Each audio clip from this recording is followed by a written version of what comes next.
नमस्कार प्रिय दर्शकों, मैं आचार्य आशीष सेमवाल आपके चैनल एस्ट्रो कालगणना में आपका बहुत बहुत स्वागत करता हूं। आज मैं आपको वास्तु की कुछ जानकारी देने जा रहा हूं। वास्तु टिप्स आपको बताने जा रहा हूं जो हमारे जीवन में बहुत ही इम्पोर्टेंट हिस्सा है। जब भी हम अपना नया भवन बनाते हैं या कोई नया रोजगार शुरू करते हैं या कोई नया ऑफिस बनाते हैं तो उसमें हम आमतौर पर सभी लोग वास्तु को फॉलो करते हैं और वास्तु हमारे जीवन में बहुत इम्पोर्टेंट हिस्सा है। जिस प्रकार ज्योतिष शास्त्र हमारे जीवन का अभिन्न अंग है, इसी प्रकार वास्तु भी हमारे लिए बहुत ही ज़्यादा इम्पोर्टेंट है। हमें पता होना चाहिए वास्तु की कुछ टिप्स जिससे हम अपने जीवन में बदलाव कर सकते हैं। वह चीज़ें हमारे आम जीवन में होती हैं, रोज़मर्रा के जीवन में हमारे साथ ये बातें होती हैं। मैं इन बातों को आपको बताने जा रहा हूँ। ये टिप्स मैं वास्तु की आपको देने जा रहा हूँ।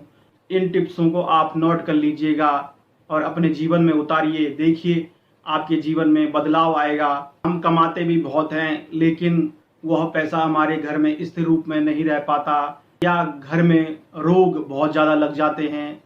हम कई समस्याओं से जूझते रहते हैं अपने घर के अंदर और बिना वजह से घर के अंदर कलेश उत्पन्न हो जाता। ये सभी वास्तु के कारण हमारे घर में होता है। तो मैं आपको आज वास्तु के कुछ टिप्स देने वाला हूँ। पहली टिप्स मैं आपको देने जा रहा हूँ, जब भी आप अपने घर में आते हैं मेन डोर के पास, मेन दरवाजे के पास आप अपने पादुका चप्पल ना उतारें।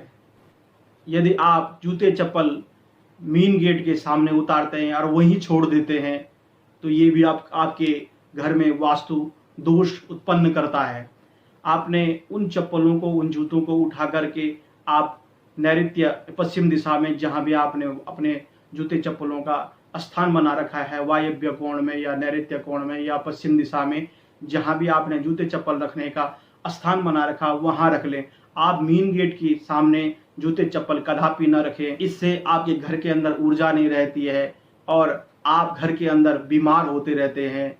नाना क्लेश आपके घर के अंदर उत्पन्न होते हैं, धन का न टिकना। क्योंकि जब आप मेन गेट के सामने चप्पल उतार देंगे, जूते उतार देंगे और वहीं छोड़ देंगे, घर के दरवाजे पे ही जहाँ से आपकी शुभता घर के अंदर आती है वहीं पे जूते चप्पल गंदगी पड़ी होगी तो आपके घर का जो वातावरण है वह दूषित हो जाता है और आपके घर के अंदर एनर्जी नहीं रहती है, आपके घर के अंदर ऊर्जा नहीं रहती है और आप बेवजह परेशान होते हैं। अब मैं आपको वास्तु की दूसरी टिप्स देने वाला हूँ। सभी के घर में ये बात होती है, आप जानते भी होंगे और नोट भी करते होंगे इस बात को, लेकिन आप उसको फॉलो नहीं करते हैं। देखिए, जब भी हमारे घर में बहुत सारे बर्तन होते हैं, कांसे के बर्तन होते हैं, तांबे के बर्तन होते हैं, स्टील के बर्तन होते हैं, किसी भी धातु के आपके घर में बर्तन हैं, वो अगर टूट जाए तो वो घर के अंदर नहीं रखने चाहिए। कई लोग उसी में भोजन करते रहते हैं, टूटा हुआ कोना है थाली का, उसी में भोजन कर रहे हैं। इसका मतलब है आपके घर के अंदर दरिद्रता का वास है। टूटे बर्तन रहते हैं तब भी उसी को यूज करते रहते हैं। इससे एक बहुत बड़ी प्रॉब्लम हो जाती है, घर के अंदर दरिद्रता फैल जाती है और आपके घर में लक्ष्मी का स्थिर रूप से वास नहीं हो पाता है और आप हमेशा सोचते हैं कि मैं बहुत ज़्यादा कमाता हूँ लेकिन ये पैसा जाता कहाँ है। इस कारण से घर के अंदर दरिद्रता फैल जाती है। आप कभी भी कदापि घर के अंदर टूटे बर्तन या ना रखें, उनको आप बाहर कहीं फेंक दीजिए या किसी को दे दीजिए। जो भी आप करना चाहें कर सकते हैं, लेकिन आप घर के अंदर उनको कदापि ना रखें। इससे आपके घर के अंदर वास्तु दोष बनता है और कहीं ना कहीं आप दरिद्रता के शिकार बन जाते हो। तो आप ये कदापि ना करें। अब मैं आपको तीसरी टिप्स वास्तु की देने वाला हूँ। ये बातें भी सभी के घरों में होती हैं लेकिन ये बात भी कोई फॉलो नहीं करता है। जब भी हम किसी के घर में यज्ञ अनुष्ठान पूजा पाठ करने जाते हैं या जन्म कुंडली का अध्ययन करने जाते हैं तो वहाँ हम देखते हैं कि लोगों के दीवारों पे घड़ी लगी हुई है, वो बंद पड़ी हुई हैं। तो कदापि भी घर के अंदर अगर घड़ी दीवार पे लगी या कोई सी भी घड़ी हो, पहले तो घर के अंदर इतनी ज़्यादा घड़ी न रखें जिस कारण से आप उनमें सेल न लगा पाएँ।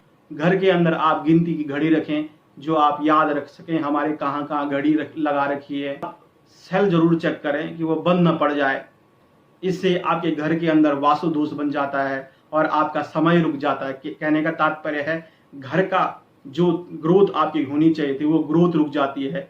घर के अंदर बच्चे पढ़ाई कर रहे हैं लेकिन पढ़ाई समझ में नहीं आ रही है, उसको बहुत अच्छी तरह से अपना सब्जेक्ट याद है लेकिन वो स्कूल में या विद्यालय में या क्लास में वह बोल नहीं पाता या लिख नहीं पाता, या आप भी अपने ऑफिस में कुछ नहीं कर पाते, तरक्की आपकी रुक जाती है। इसका मतलब है आपकी घर के अंदर समय रुक गया, आपकी ग्रोथ रुक गई। इस बात का आप जरूर ध्यान दें कि घर के अंदर बंद घड़ी नहीं होनी चाहिए। अगर आपके घर के अंदर बंद घड़ी रहेगी तो आपके घर के अंदर वास्तु दोष बन जाएगा।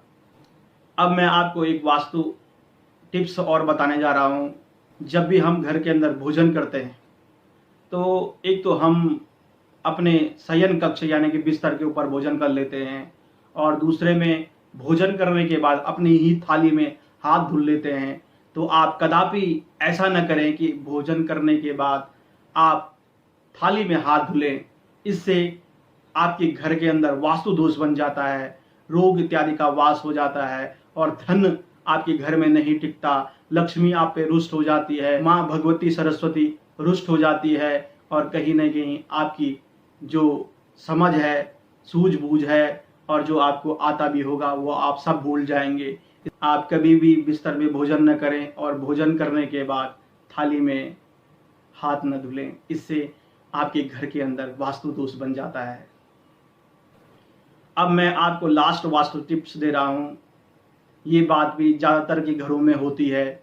आप अपने छतों पे कूड़ा करकट कबाड़ा सब छत में डालते हैं तो हमारे घर के अंदर वास्तु दोष बन जाता है, और वास्तु दोष बनने से हमारे घर के अंदर सारी गतिविधियां रुक जाती हैं, क्योंकि हमारे घर का जो एनर्जी पॉइंट है वो छत है, और छत अगर स्वच्छ नहीं होगा तो आपके घर के अंदर वास्तु दोष बनेगा, जिस कारण से आपके घर के अंदर बरकत नहीं रहेगी, आप तरक्की नहीं कर पाएंगे, आप कुछ नया नहीं कर पाएंगे, कुछ नया शोध नहीं कर पाएंगे, कुछ नई रिसर्च नहीं कर पाएंगे, और जिस तरह से आप अपना पालन पोषण कर रहे हैं उसी तरह से आपका जीवन चलता रहेगा और आप सोचते रहेंगे कि हमने तरक्की क्यों नहीं की। इसका मतलब है कहीं ना कहीं आपके घर के अंदर वास्तु दोष है। आप कदापि भी अपने घर की छत पर कूड़ा करकट कबाड़ा इकट्ठा न करें। आप सोचते होंगे कि हम कबाड़ी को महीने के अंत में इसको दे देंगे, लेकिन इससे भी आपके घर के अंदर वास्तु दोष बनता है। कदापि भी आप अपने घर के छत पे कूड़ा करकट कबाड़ा इकट्ठा न करें, जिससे आपके घर के अंदर वास्तु दोष बन जाए। अभी के लिए मुझे अनुमति दीजिएगा, दोबारा आपके सामने उपस्थित होऊंगा। तब तक के लिए जय माता दी।